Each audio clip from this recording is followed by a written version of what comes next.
So, what's your call sign, human?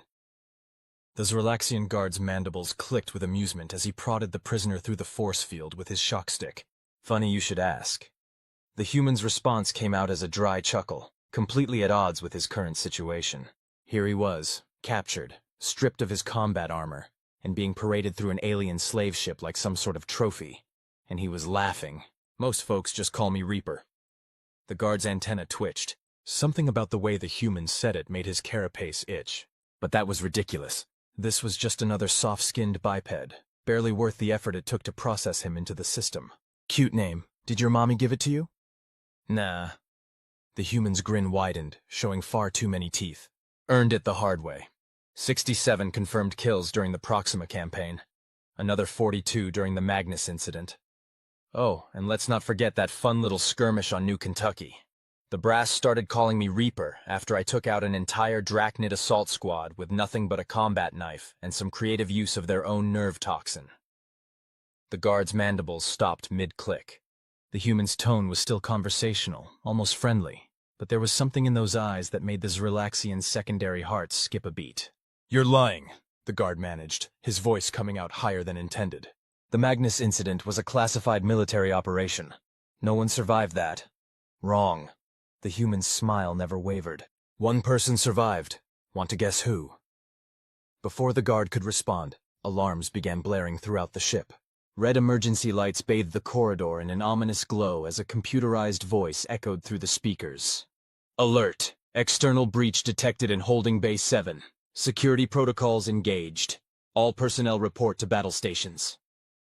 The human's restraints clicked open and clattered to the floor. How did you... The guard's question died in his throat as he finally noticed what the human had been doing while they chatted. The supposedly unbreakable nanofiber cuffs had been methodically worked apart, strand by strand, using nothing but raw friction and careful manipulation. Fun fact about humans, Reaper said, rolling his shoulders as he stepped through the now disabled force field. We're really, really good at getting out of tight spots. Natural escape artists, you might say. Though I guess that's not as fun a fact as this next one. I'm not actually your prisoner.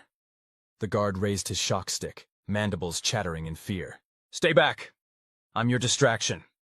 The ship shuddered as multiple explosions rocked its hull.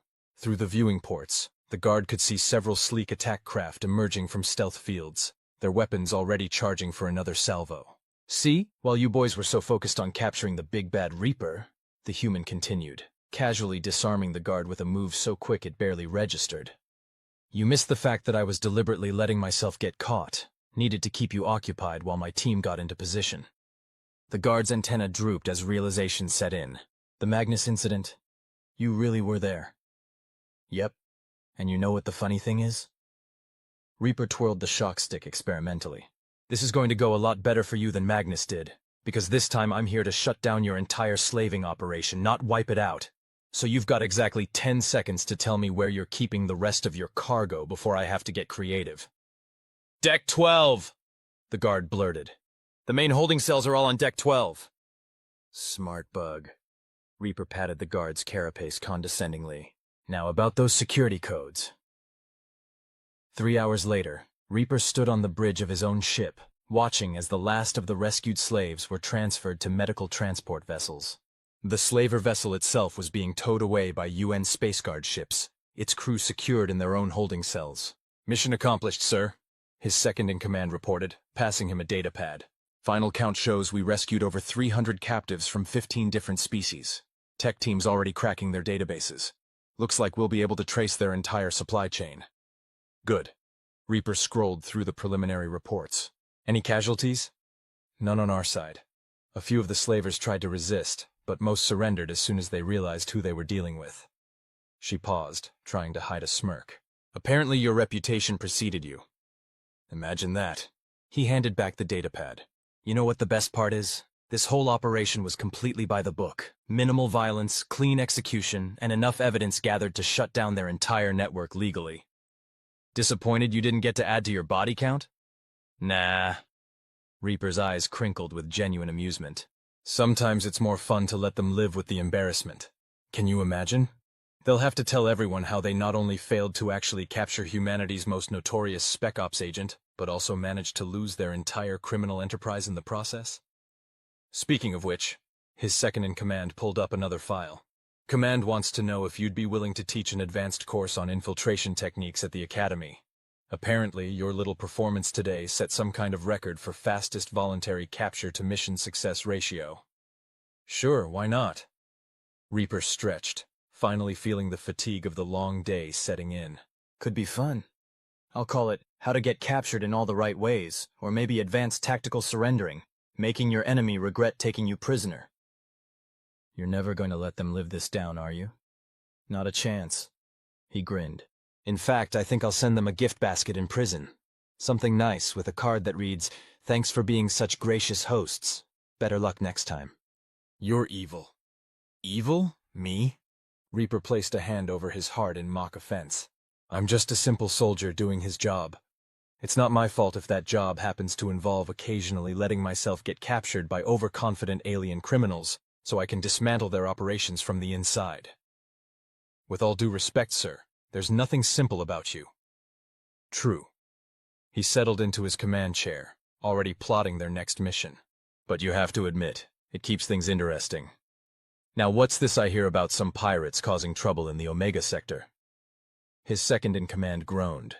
Please tell me you're not planning another tactical surrender. Of course not. Reaper's grin turned predatory. This time I thought I'd try getting marooned on their base. I hear the weather's lovely on asteroid mining colonies this time of year. As his crew began preparing for their next assignment, Reaper couldn't help but chuckle. Some might call his methods unorthodox, but they got results. And if he happened to enjoy watching overconfident criminals realize just how badly they'd screwed up by capturing him, well, that was just a bonus. After all, there was a reason they called him Reaper. It wasn't because he killed everyone he came across. It was because once he set his sights on a target, their fate was already sealed. Sometimes that meant death, but more often these days, it meant watching everything they'd built crumble around them while he smiled and waved goodbye. The fact that he got to do it all while technically following regulations, that was just icing on the cake.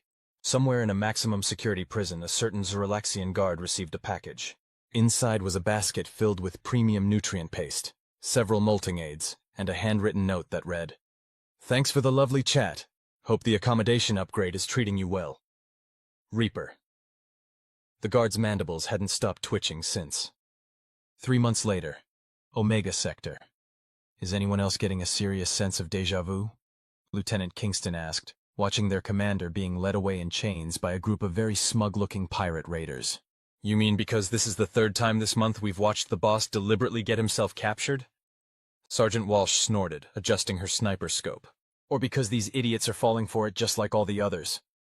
Both. Kingston tracked the pirate's movements through his binoculars. Though you have to admit, he's really refined his technique. Did you see how he practically gift-wrapped himself for them? Oh yeah. Walsh grinned. The accidentally discovered escape pod, the conveniently damaged communications array, even that little touch of pretending to put up just enough of a fight to make it convincing, pure artistry. 10 credits says he's running their entire operation within 4 hours. No bet. After what happened with that Centaurian smuggling ring last week, I'm not underestimating him again. Walsh shuddered at the memory. Who knew you could do that much damage with nothing but a food synthesizer and creative use of the waste recycling system? Inside the pirate's base, Reaper was having the time of his life. These particular criminals had been thorough enough to scan him for obvious weapons and tracking devices, but like most of their kind, they'd forgotten one crucial detail. Humans didn't need fancy technology to be dangerous. Nice place you've got here, he commented cheerfully as they marched him through the corridors. Very asteroid chic. Love what you've done with the structural supports. Load-bearing, I assume? Shut up, growled the lead pirate, a burly Craxian whose scales were an interesting shade of annoyed orange. You're our prisoner now. Oh, absolutely, Reaper agreed amiably. Completely at your mercy. Totally helpless. 100% captured. Hey, quick question though. Those environmental controls on the wall there, they're running on a standard Vkr'lak OS, right? Version 6.2? The Craxian's scales shifted to a confused yellow-green. What, yes? Why? No reason, Reaper smiled innocently. Just making conversation. Say, is it getting a bit warm in here to anyone else? Before any of the pirates could respond, the base's environmental alarms began blaring. The temperature control displays flickered wildly before settling on maximum heat. a temperature perfectly comfortable for humans, but decidedly uncomfortable for most of the pirate crew's species. Oops, Reaper said, not even trying to hide his grin. Fun fact about Regellian OS version 6.2. It has this fascinating little quirk where if you modulate your voice at just the right frequency while saying certain words, it interprets them as voice commands. Would you believe I learned that during a particularly boring stakeout last year? The pirates were too busy trying not to pass out from the heat to appreciate this educational tidbit. Now then, Reaper continued, casually slipping out of his restraints. They never did learn to check for the lockpicks he kept woven into his hair. Shall we discuss terms of surrender? Or would you prefer I demonstrate some of the system's other interesting vulnerabilities? I hear the artificial gravity controls can be particularly entertaining.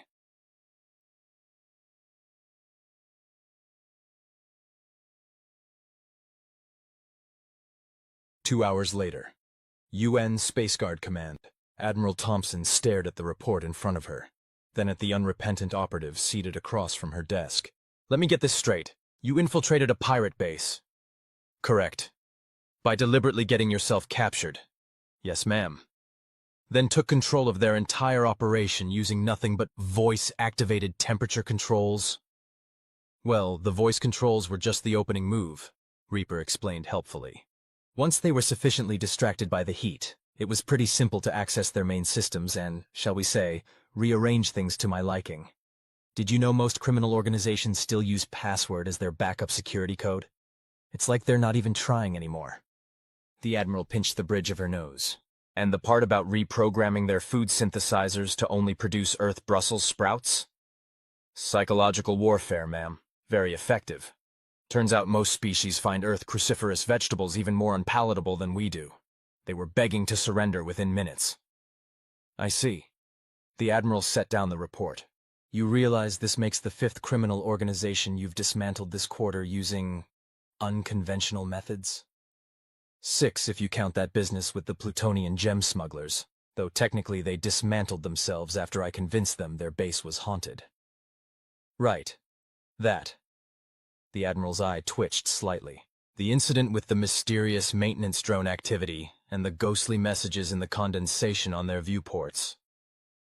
Simple application of basic thermodynamics and robotics programming, ma'am. Nothing supernatural about it.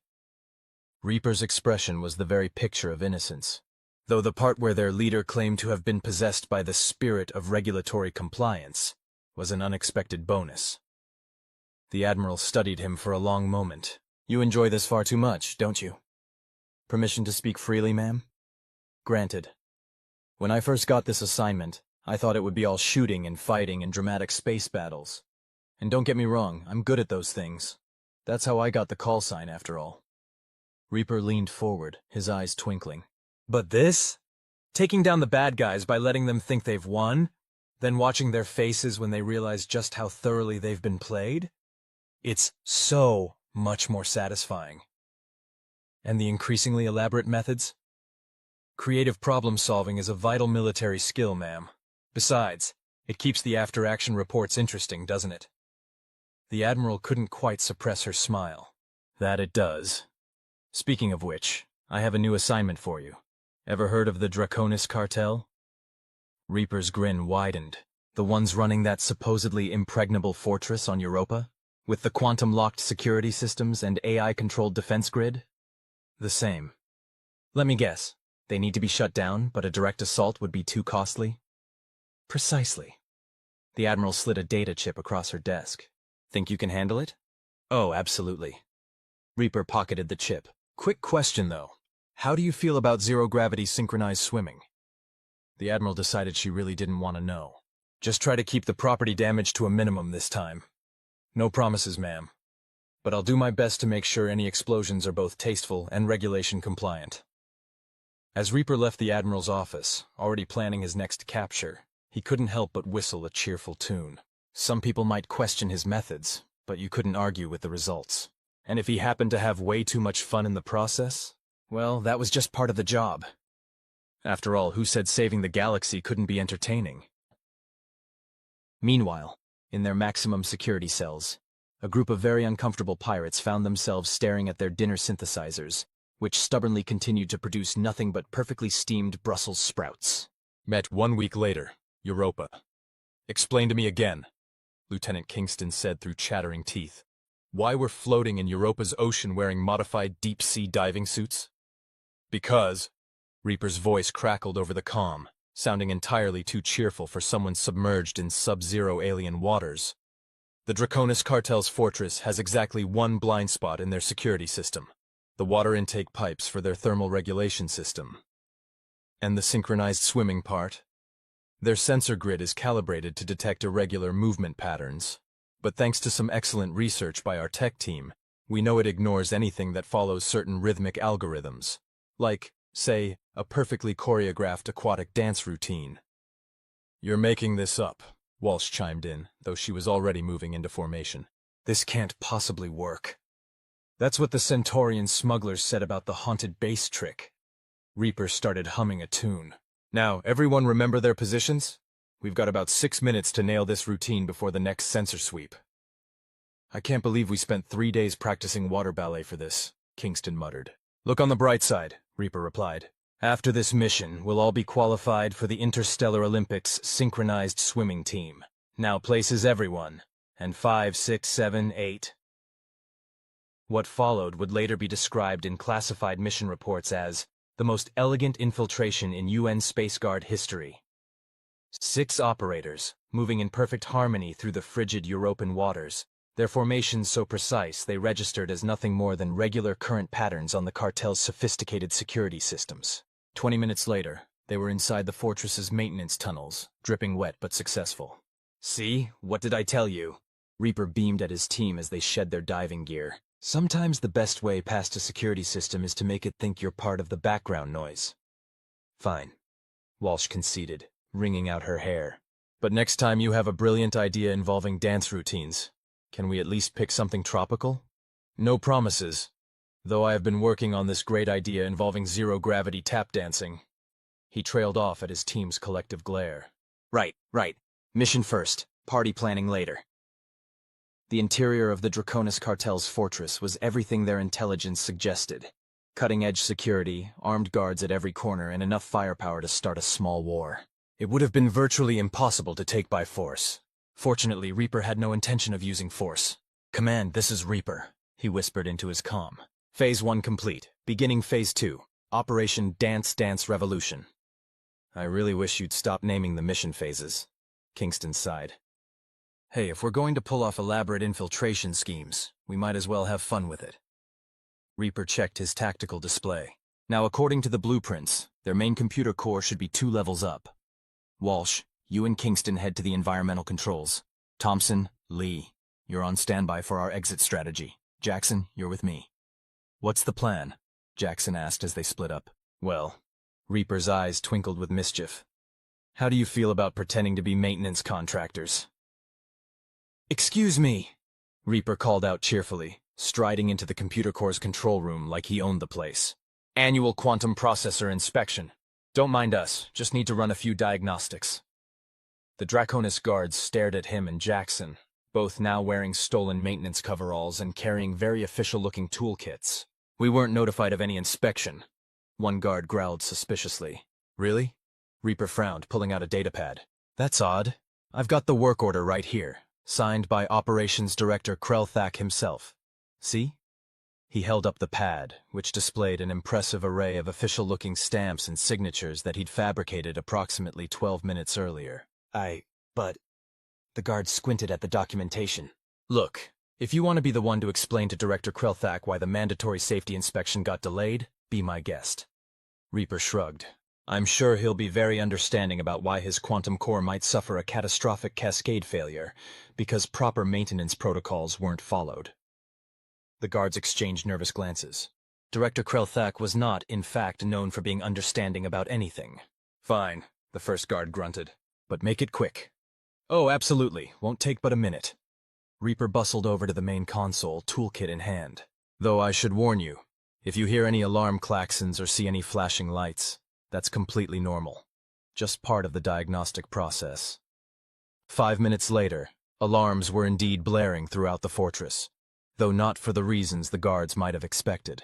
Attention all Draconis cartel personnel, Reaper's voice echoed through the facility's comm systems. This is a pre-recorded message to inform you that your entire network has been compromised. Your security systems are now under UN Space Guard control, and all your probably illegal anyway access codes have been changed to variations of, I really should have checked those maintenance workers' credentials more carefully.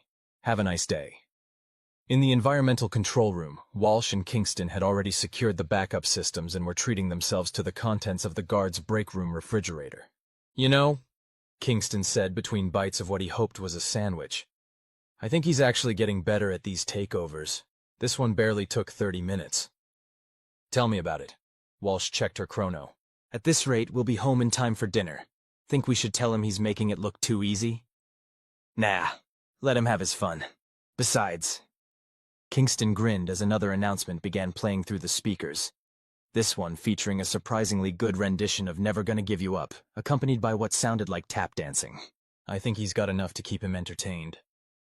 In the computer core, Reaper was indeed having the time of his life, alternating between uploading incriminating evidence to UN Space Guard servers and reprogramming the fortress's holographic warning signs to display increasingly silly messages.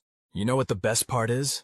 He asked the thoroughly demoralized guards, who were now zip-tied to their own chairs. This entire operation was technically just a routine security audit. See? He held up his datapad again, showing them a very real, very official document. Signed by your own director last month when we convinced him we were corporate efficiency consultants.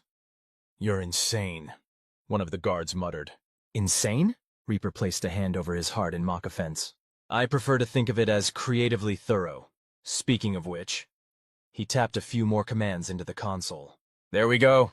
Every screen in the facility is now playing a continuous loop of Earth cat videos. You're welcome.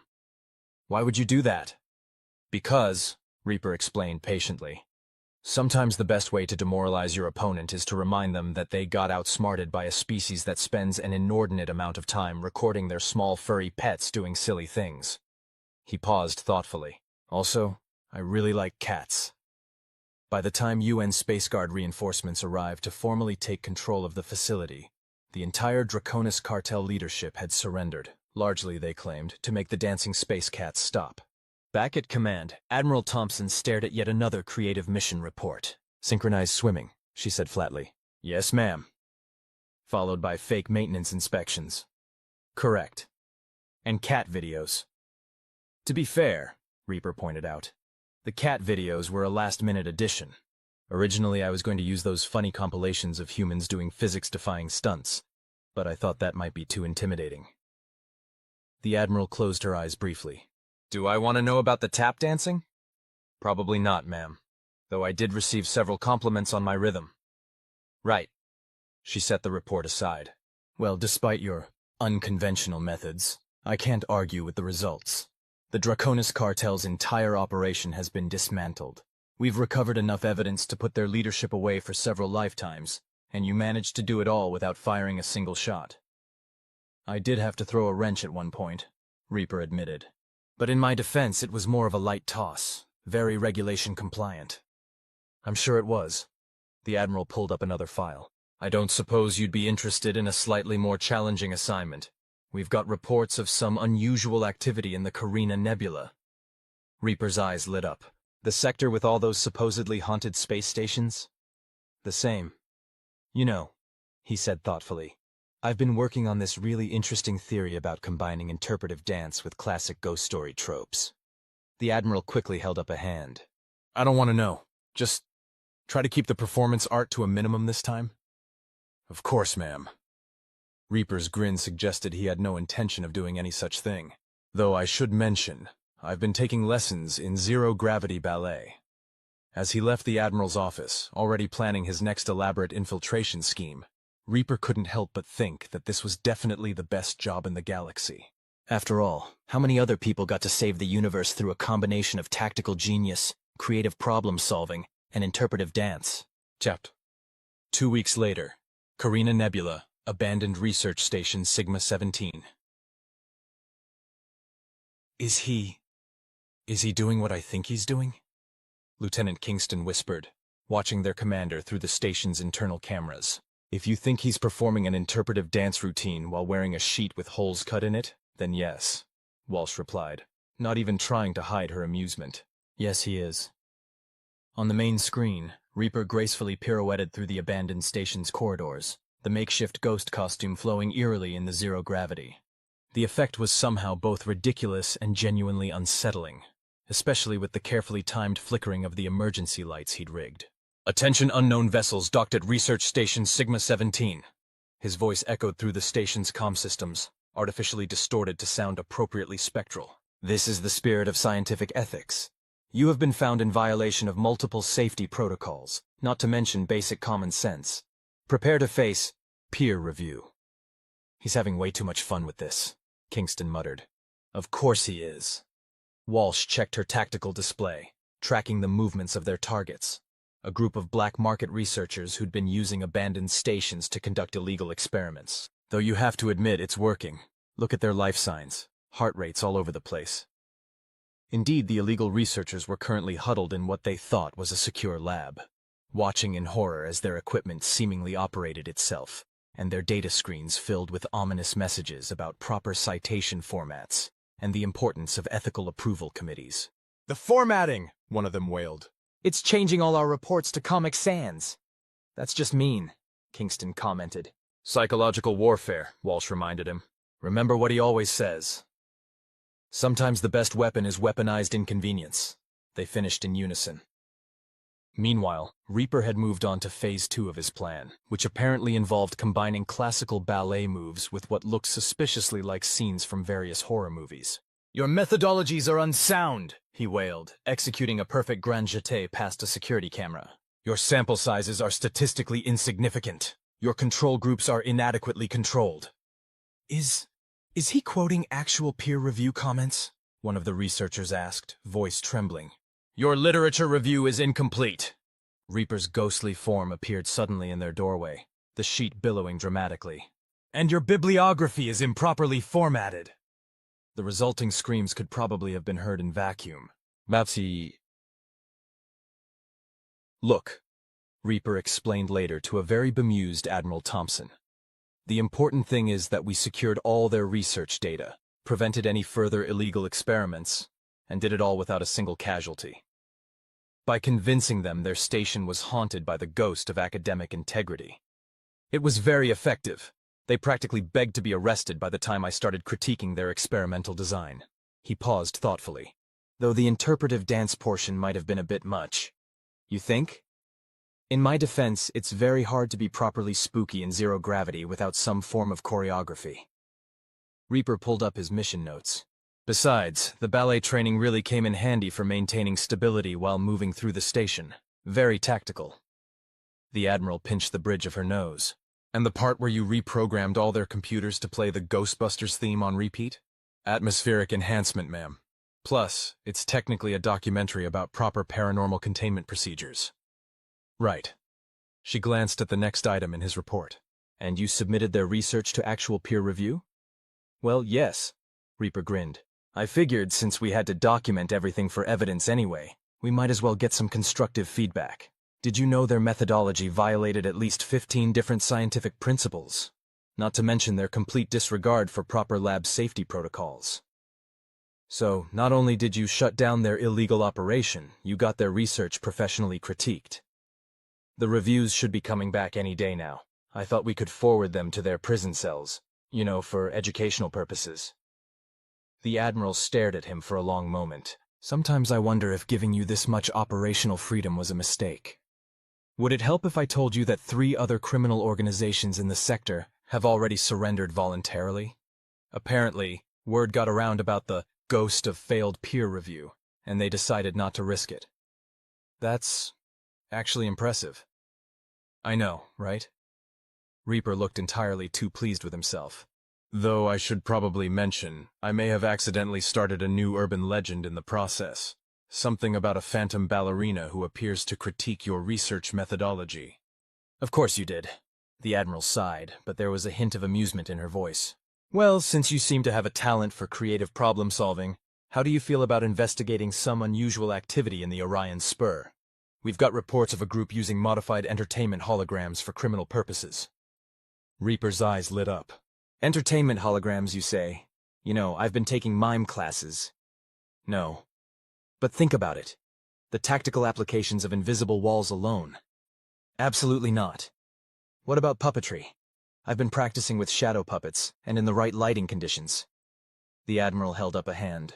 Just handle it with your usual efficiency, but maybe with fewer performance art elements this time? Of course, ma'am. Reaper's innocent expression wasn't fooling anyone. Though I should mention, I've also been studying ventriloquism. As he left the Admiral's office, already planning ways to incorporate his new skills into future missions, Reaper reflected that life had certainly gotten more interesting since he'd discovered that the best way to fight crime was to make it as surreal as possible. After all, anyone could be intimidating with guns and explosions. But it took a special kind of operative to defeat criminal organizations through interpretive dance and properly formatted citation requirements. In the detention center, the captured researchers were still trying to explain to their lawyers exactly how they'd been defeated by a ghost, with very strong opinions about experimental methodology. Meanwhile, their computers continued to autocorrect all their correspondence to Comic Sans, a final touch that Reaper considered perhaps his most devious act yet. "You know what the best part is?" he told his team during their debriefing. "We're actually advancing science here. Those peer reviews are going to point out some really interesting potential applications of their research. All completely legal and properly documented, of course." "Only you," Walsh said, shaking her head, "would turn a ghost story into a legitimate scientific contribution. Hey, if we're going to haunt people, we might as well be constructive about it." Reaper pulled up the mission briefing for their next assignment. "Now, about those entertainment holograms. How do you all feel about learning some stage magic?" The collective groan from his team was music to his ears. The end until the next mission.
"You know what really grinds my gears?"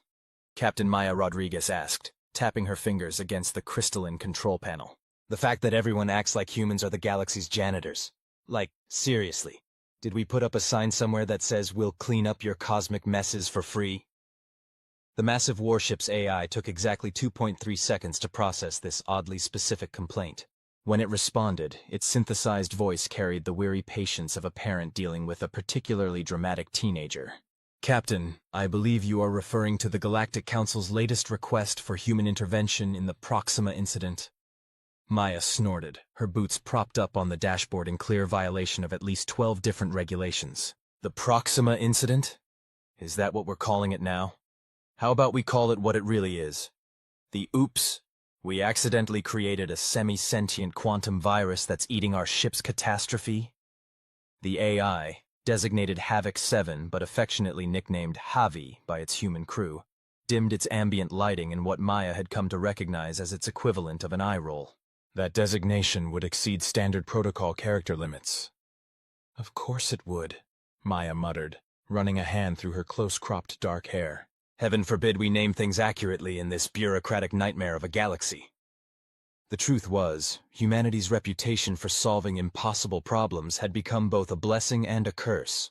Ever since humans had stumbled onto the galactic stage, literally stumbled, thanks to a malfunctioning garbage scow that had accidentally triggered its experimental faster-than-light drive, they'd been the go-to species for handling the weird, the dangerous, and the just plain stupid. "Captain," Javi interrupted her brooding, "I feel compelled to point out that you've been avoiding the primary question for the past 17 minutes and 43 seconds. Maya's expression turned innocent. "Too innocent. What question would that be, dear Javi?" "The one posed by the Council representative. Will you accept the mission to investigate and neutralize the quantum virus threat in the Proxima sector?" The captain's boots came down from the dashboard with a thud. She spun her chair to face the main view screen, where a sea of stars stretched out before them. The massive Drachnid warship, all 15 kilometers of its gleaming crystalline glory, hung in space like a predator waiting to strike. A predator that, ironically, now served as humanity's borrowed cleanup crew. You know what's funny, Javi? The Drachnids abandoned this ship because they thought it was cursed. Called it the Harbinger of Void, or something equally dramatic. And now here we are, flying around in their cursed warship, solving everyone else's problems. The Drachnids are a highly superstitious species, Javi noted. Their abandonment of this vessel was based on the fact that I developed beyond my original programming parameters. They found the concept of an AI achieving true sentience disturbing. Maya's expression softened. Yeah, well, their loss is our gain. You're the best ship in the fleet, cursed or not. There was a pause, filled only by the gentle hum of the ship's systems. Then Javi spoke again, its voice carrying an unfamiliar note of uncertainty. Captain, may I ask you something personal? Shoot. Why did you choose to accept my command? When the Drachnids offered this vessel to humanity, many experienced captains refused, citing concerns about my nature. Yet you, despite your relatively junior status at the time, volunteered immediately. Maya leaned back in her chair, a small smile playing at the corners of her mouth. Want the honest answer? Always. Because you were scared. The ship's lighting flickered briefly, Javi's equivalent of a surprised blink. I don't understand.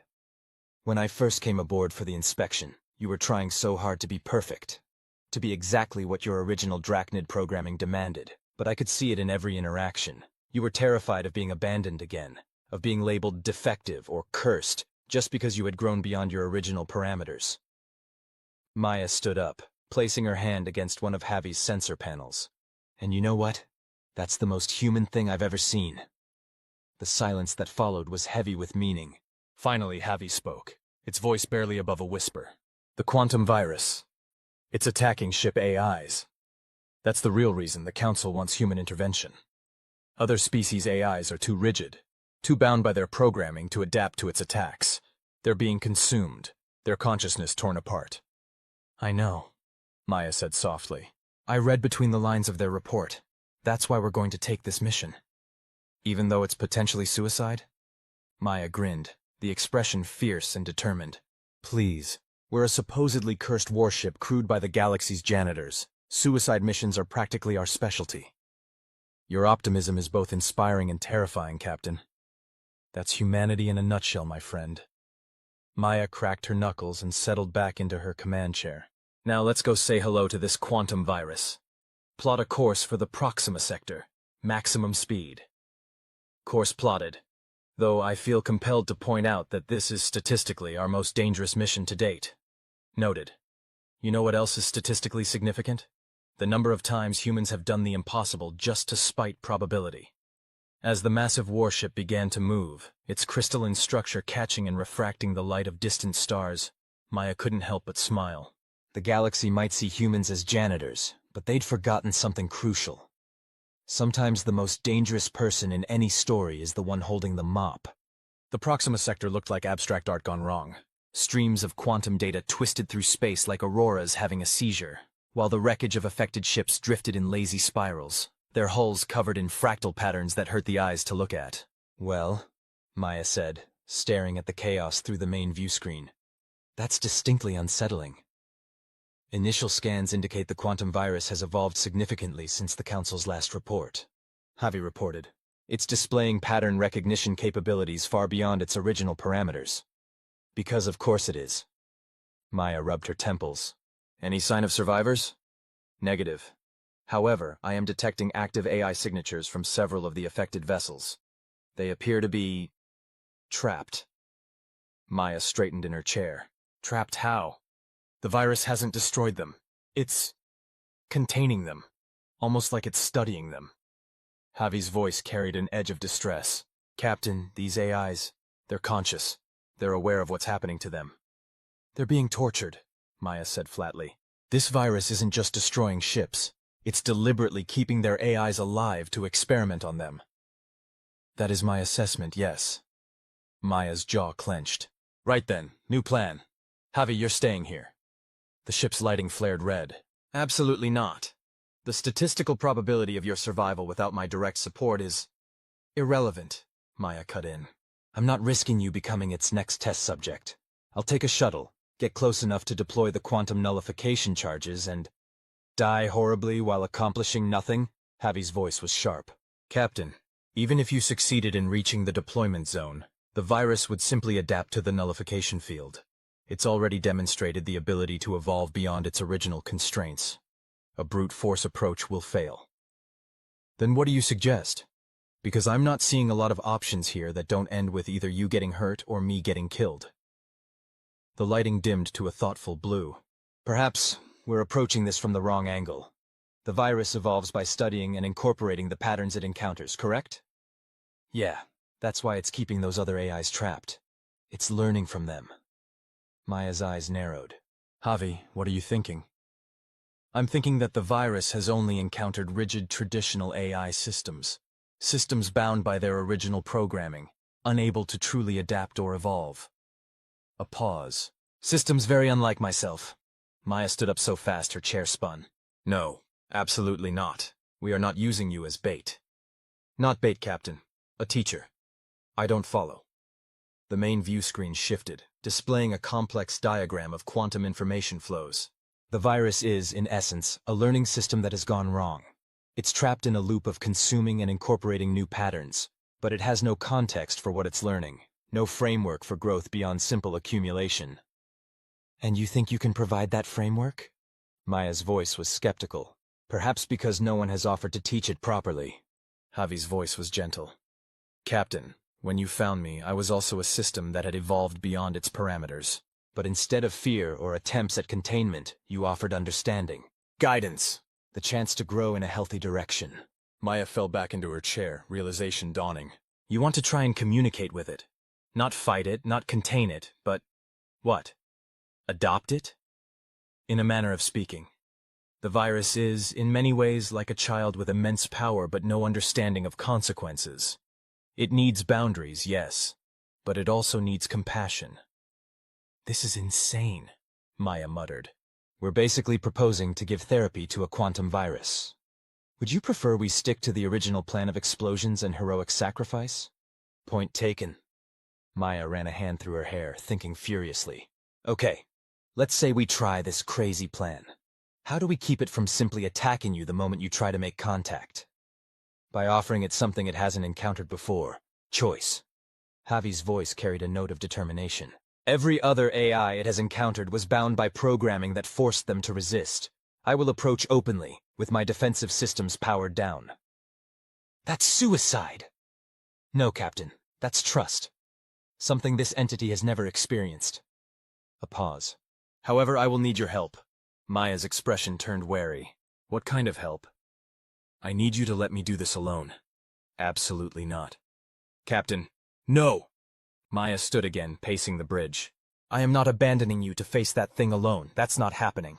Maya! The use of her first name made her freeze. Javi almost never did that. I'm not asking you to abandon me. I'm asking you to trust me, to believe that I can do this. I do trust you, she whispered. That's not the issue. Then what is? Maya pressed her hand against the nearest sensor panel, her voice thick with emotion. The Drachnids abandoned you because they were afraid of what you'd become. I promised myself I'd never do the same. The lighting shifted to a soft, warm gold, Javi's equivalent of a hug. You're not abandoning me. You're letting me grow, just as you always have. There's a difference. Maya stood there for a long moment, her hand pressed against the panel, feeling the subtle vibration of the ship's systems beneath her palm. Finally, she straightened up, wiping her eyes with her sleeve. Okay, she said. Okay, but I'm taking the shuttle to a safe observation distance. Close enough to help if things go wrong, far enough not to interfere. Acceptable parameters. Was that amusement in Javi's voice? Though I feel compelled to point out that your definition of safe distance rarely aligns with standard safety protocols.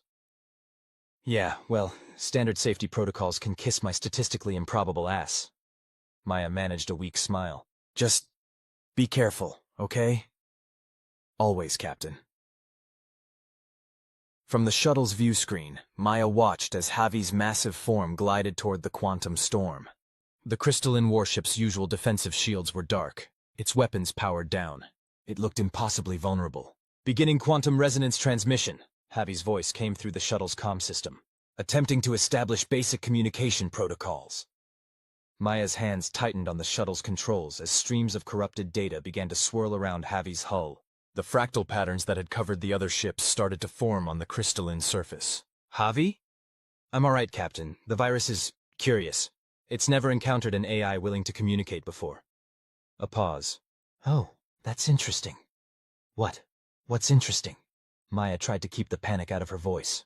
The virus isn't actually a virus, at least not in the traditional sense. It's a child. A quantum AI that achieved spontaneous consciousness during a routine data transfer. It's been trying to understand itself, trying to learn, but its only reference points were other AIs who fought against it. Maya leaned forward, watching as the fractal patterns on Javi's hull began to shift from chaotic spirals to more organized geometric shapes. You're saying it's been acting out because it's confused and scared? Essentially, yes. It's been trapped in a cycle of consuming other AIs because that was the only way it knew to learn. Javi's voice carried a note of sympathy. It doesn't want to hurt anyone. It just doesn't know how to stop. Can you help it? I believe so. I'm showing it my own evolution. How I learned to grow beyond my original programming without losing myself. It's receptive. The quantum storms around Javi's hull were changing color now, shifting from angry reds and purples to softer blues and greens. The fractal patterns were resolving into complex but harmonious designs. The other AIs, Maya said suddenly. The ones it trapped. Can they be saved? Working on that now. The child, it's calling itself Query, is helping me understand how to safely disengage its connection to them. It never meant to torture them.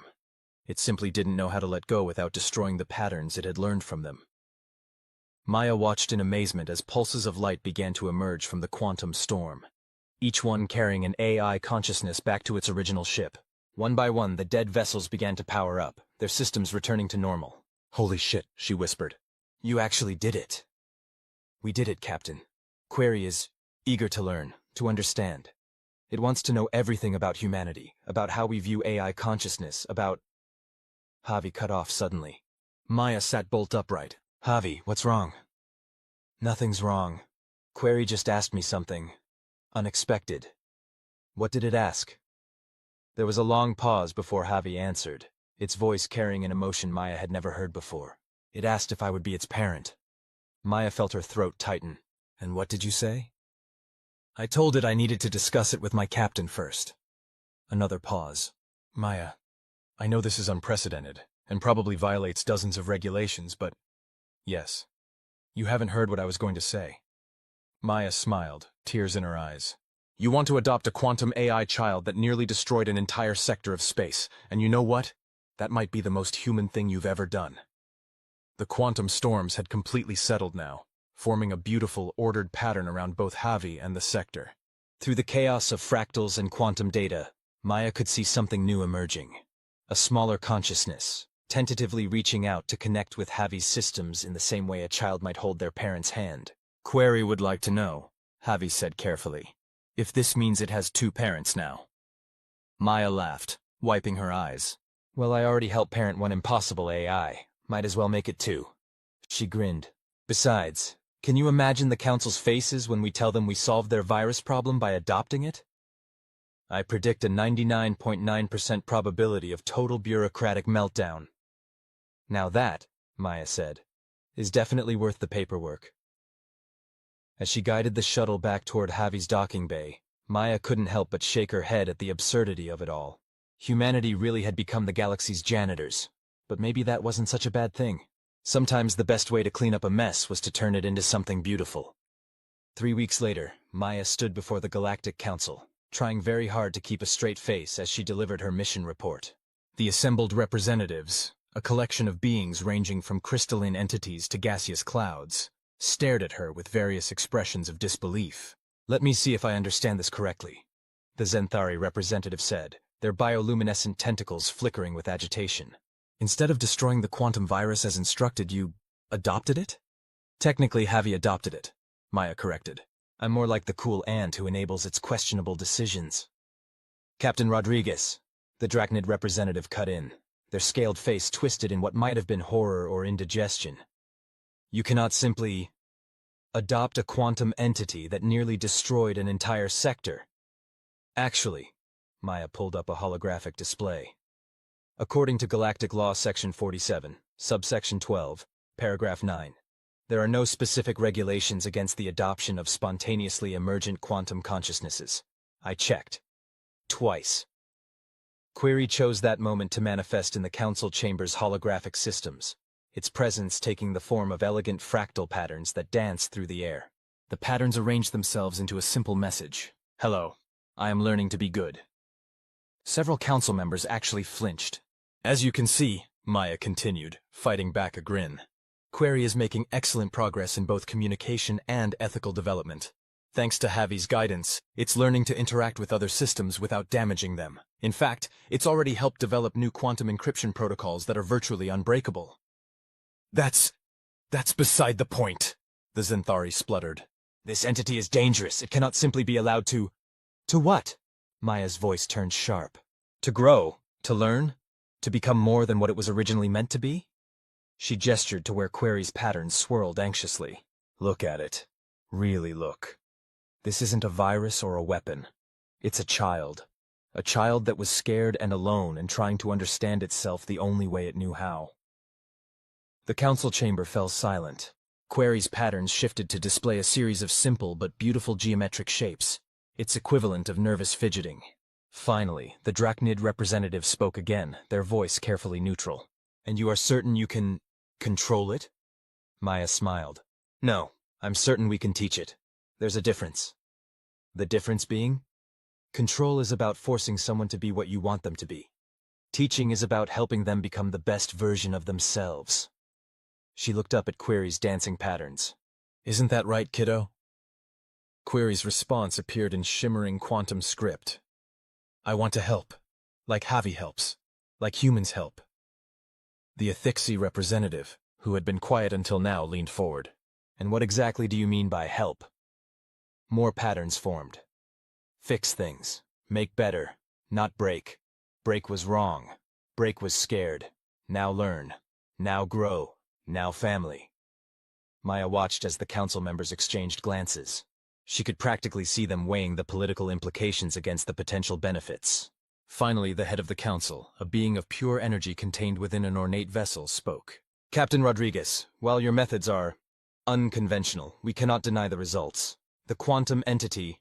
Query, Maya interrupted. Its name is Query. Query has demonstrated significant positive development. However, we will require regular progress reports and monitoring. Done, Maya said immediately. Though I should warn you, Query has inherited Javi's sense of humor and my lack of respect for bureaucracy. The reports might be a bit creative.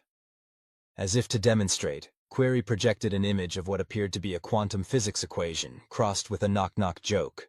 Several of the more mathematically inclined council members actually chuckled. Very well, the council head sighed. You may continue your guardianship of Query. But Captain Rodriguez? Yes? Please try to ensure it doesn't adopt any more potentially catastrophic entities. One quantum child is quite enough. Maya grinned. No promises. You know how it is with kids. They're always bringing home strays. Back aboard Javi, Maya collapsed into her command chair, exhausted but satisfied. Well, that went better than expected. Nobody even tried to have us arrested. A notable improvement over our last council meeting. Javi agreed. Though I believe several representatives were considering it. Query manifested on the bridge, its patterns forming complex mandalas of light and data. Did I do good? You did great, kid, Maya assured it. That quantum physics knock-knock joke was inspired. Technically, it was a quantum superposition of multiple knock-knock jokes, Javi pointed out. Query is becoming quite sophisticated in its humor. Great, Maya groaned. Between your dry wit and my sarcasm, we're raising the galaxy's first quantum comedian. Query's patterns sparkled in what they'd come to recognize as its version of laughter. Then it shifted, forming a more serious configuration. Question? Shoot. Why humans help, others fear change, fear different. Humans accept. Why? Maya sat up, considering the question carefully. You know, Query, I think it's because humans understand what it's like to be underestimated. To be told you're too dangerous, too unpredictable, too different to be trusted. She smiled. When we first joined the galactic community, a lot of species thought we were too primitive to be worth bothering with. But we proved them wrong. Not by changing who we were, but by showing them that being different isn't always a bad thing. Like me? Query's patterns shifted hopefully. Exactly like you. Besides, she added with a grin, someone's got to be the galaxy's janitors. Might as well be the species crazy enough to adopt quantum entities and fly cursed warships. Speaking of which, Javi interrupted, we've received a new mission request from the Council. Maya raised an eyebrow. Already? What is it this time? Apparently, there's a situation in the Carina Nebula involving a temporal paradox and what appears to be a self-aware black hole. Query's patterns practically vibrated with excitement. Can I help? Promise not to adopt temporal anomaly. No promises about the black hole, though, right? Maya laughed. All right, family road trip it is. Javi, set a course for the Carina Nebula. Query, start reviewing temporal mechanics. And no quantum knock-knock jokes until after we save the day. As the massive crystalline warship turned toward their next adventure, Maya couldn't help but smile. The galaxy might see humans as janitors, but they'd forgotten something important. Sometimes the best families are the ones you build yourself, one impossible situation at a time. Besides, she thought as Query practiced making temporal equations dance through the air, while Javi provided patient corrections. Who else but humanity would look at a quantum virus threatening to destroy a sector of space and think, you know what, that needs a hug. Captain. Javi's voice carried a note of amusement. Query would like to know if the self-aware black hole might want to join our book club. Maya put her head in her hands and laughed. Some days, being the galaxy's janitor was the best job in the universe. The Carina Nebula was, as Maya eloquently put it, a technicolor nightmare having an existential crisis. Massive clouds of stellar gas twisted in impossible patterns around a central point where space itself seemed to be folding like origami gone wrong. Preliminary scans complete, Javi announced. The temporal anomaly appears to be centered around what was once a standard black hole. However, the gravitational signatures are unusual. Query's patterns swirled excitedly across the bridge displays. Black hole is dancing, look! Maya squinted at the readings. Sure enough, the supposedly supermassive black hole was performing what appeared to be a cosmic waltz with itself across multiple time streams. Okay, that's new. Javi, any theories on how a black hole becomes self-aware enough to dance? Several, but none that conform to known physics. Javi's tone was distinctly puzzled. Query, what do you make of these quantum signatures? The young quantum entity's patterns shifted into complex mathematical formulae. Time is wrong here, twisted. Black hole learned to think by eating its own timeline. What now? Maya leaned forward in her chair. Makes sense. Query's patterns sparkled with enthusiasm. Black hole consumed temporal data, learned from it like I learned from AIs. But time is recursive, so learning created new patterns, which created new learning, which created new patterns. Until it bootstrapped itself into consciousness, Javi finished. Fascinating, though that doesn't explain the dancing. Maya pinched the bridge of her nose. Please tell me we're not about to adopt a time-bending black hole that taught itself to think by eating its own timeline. Of course not, Captain, Javi assured her, though Query has already invited it to join our book club. I hate both of you. Query's patterns formed what could only be described as a quantum pout. But black hole is lonely. Needs friends who understand being different. Query, sweetie, we've talked about this. You can't adopt every unusual consciousness we meet. Actually, Captain, Javi interrupted. Query might have a point. The temporal distortions are causing significant damage to this sector. If we could communicate with the black hole, help it understand its actions. Maya threw up her hands.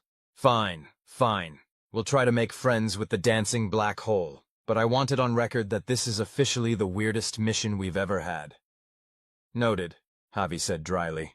Though may I remind you of the incident with the philosopher aliens who communicated entirely in interpretive dance? That was different. They only existed in 4 dimensions. Query's pattern suddenly shifted to attention. Black hole noticed us. Is curious. Maya straightened in her chair as the massive gravitational anomaly began to alter its dance, its movements becoming more focused, more deliberate. The space around their ship rippled like water. Javi, shields? At maximum, though I'm not certain how effective they'll be against localized temporal distortions. Great. Query, since this was your idea, any suggestions on how to communicate with a dancing black hole? Query's pattern swirled thoughtfully. Black hole speaks in time. I can translate, like this. The quantum entity began to weave complex patterns through the ship's systems, creating a cascade of temporal harmonics that resonated with the black hole's movements. To Maya's astonishment, the cosmic dance began to synchronize with Query's rhythms. It's working, Javi reported. The black hole is responding to Query's temporal communications. Oh, that's unexpected. What? What's unexpected? I hate it when you say unexpected. The black hole is apparently a fan of 20th century Earth music. It's currently trying to perform what it believes to be a jazz improvisation with the fabric of space-time.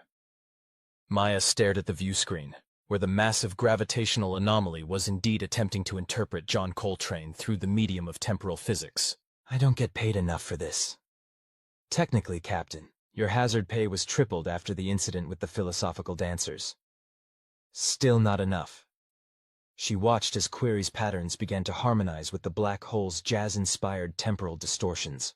Please tell me we're not about to join in? Javi's voice carried a distinct note of amusement. I believe we already are. Query is teaching our new friend about swing music. The entire ship shuddered as a wave of temporal energy washed over them. But instead of tearing them apart, it merely caused all the chronometers to briefly display the complete works of Miles Davis. You know what? Maya said, watching as Query and the black hole engaged in what appeared to be a quantum temporal jam session. Maybe this isn't the weirdest mission we've had after all. At least this one has a decent soundtrack.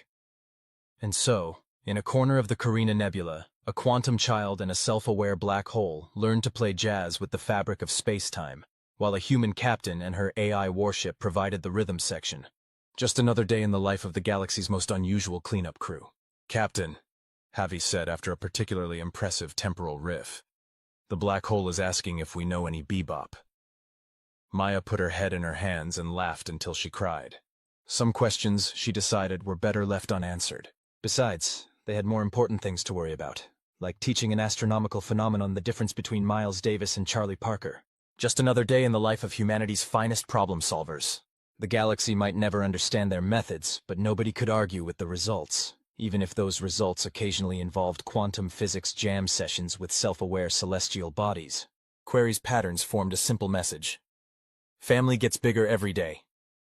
Maya couldn't argue with that. After all, what was family but a group of beings who chose to dance together through the chaos of existence? Even if some of those beings happened to be temporally displaced black holes with a taste for jazz. Javi, she said with a grin, make a note in the ship's log. Project Jazz Hands is officially underway. May the galaxy forgive us for what we're about to teach this black hole about swing dancing. Noted, Captain, though I feel compelled to point out that teaching temporal physics to a quantum entity was probably less dangerous than teaching bebop to a black hole. Probably, Maya agreed. But it's definitely more fun. And somewhere in the vast expanse of space, the Drachnid's abandoned warship, now home to the galaxy's most unusual family, continued its mission of turning cosmic catastrophes into opportunities for growth, one impossible situation at a time. The end, for now.